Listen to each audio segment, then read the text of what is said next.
નદીઓના સંગમવાળો વિડીયો છે. તો ભાઈ અમે આવ્યા છીએ, ત્રિવેણી સંગમ છે, ગંગા, સરસ્વતી અને યમુના. અને અહીંયા આગળ સરસ્વતી જે છે ગુપ્તજમાં વહી રહી છે, અને યમુના છે, ગંગા છે, ને આ યમુના છે, જે બે નદીઓ વહી રહી છે. તો બંનેનો સંગમ થઈ રહ્યો છે. અહીંયા ત્રિવેણી સંગમ છે, અને એના ઘાટ ઉપર અમે સ્નાન પણ કર્યું. અમે બધાએ થોડું પાણી છાંટી દીધું અને પવિત્ર થઈ ગયા. અને આ જો સૂર્યાસ્ત થઈ રહ્યો છે, સનસેટ એટલો સરસ સૂર્યાસ્ત થઈ રહ્યો છે. અને અમે બધા બહુ ફોટા પાડ્યા અહીંયા આગળ, બહુ એન્જોય કર્યું અને બહુ જ મજા કરી અને બહુ જ મજા આવી એમ. અને ખૂબ મજા કરી છે અહીંયા આગળ અમે લોકોએ. અને આ ત્રિવેણી સંગમની અંદર કંચન છે, અમારા વાઈફ મમતા છે, દાદા છે, અમે ત્રણે ખૂબ જ એન્જોય કર્યું છે. અને આ ત્રિવેણી સંગમમાં લાવો મળી ગયો છે અમને આવવાનો, કે ભાઈ અમારે એમ કહેવાય કે પ્રયાગરાજ જવાની જરૂર નથી પડી, કે પ્રયાગરાજ અમારે અહીંયા દર્શન થઈ ગયા ત્રિવેણી સંગમના.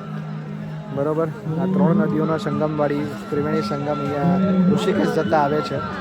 તો એના દર્શન અમારે થઈ ગયા છે. અહીંયા પહાડો ને આ સુંદર અદ્ભુત નજારો, આ બાજુ સુંદર અદ્ભુત નજારો છે. અને આ બાજુ ભાગવત પણ થઈ રહી છે, એકદમ સરસ ભાગવતનો પણ નજારો છે, કે આ ભાગવત પણ અહીંયા થઈ રહી છે.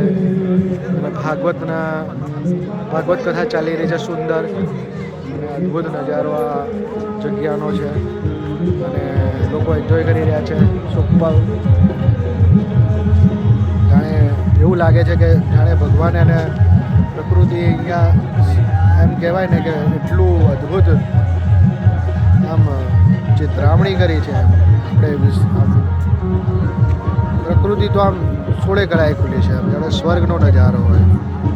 અને હરિના દ્વારે આવો તો તમને એમ અદ્ભુત આનંદ થાય, અને આનંદની અનુભૂતિ સાથે એમ થાય કે તમે સ્વર્ગમાં ફરી રહ્યા. આવા આનંદનો અનુભવ સાથે આજે અમે ફરી રહ્યા છીએ, એમાં બહુ મજા કરી રહ્યા છે.